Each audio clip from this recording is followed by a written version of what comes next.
visceral leishmaniasis. One occurs in both dogs and humans and is caused by the parasite Leishmania infantum. It occurs in southern Europe, the Middle East, and Brazil. The second type, caused by the parasite Leishmania donovani, affects Asia and Africa.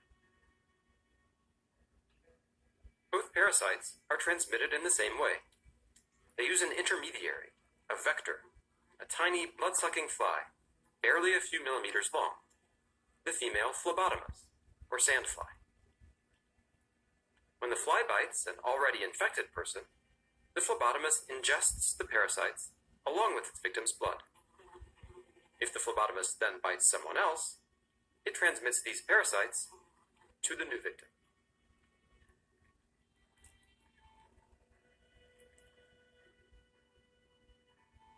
Inside the human body, the macrophages, immune cells whose job it is to destroy pathogens, swallow up the parasites.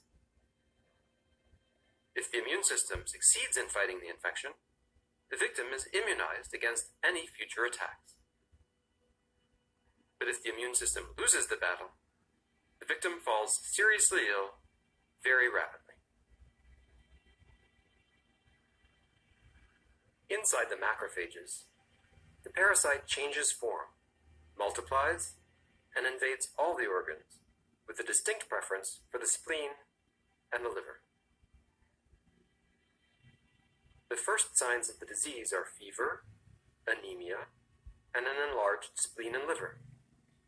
If left untreated, the patient dies. In Asia, the disease is nicknamed black fever because the skin often darkens.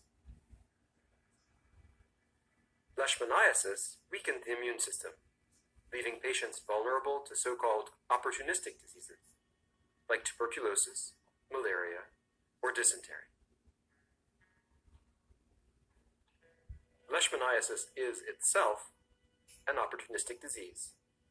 People living with HIV are more susceptible to the parasite growing rapidly in their bodies.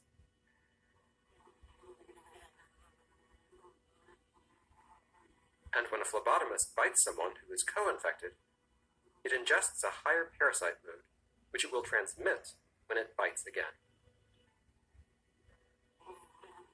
This makes co-infected patients an important reservoir for the transmission of Kala-Azar.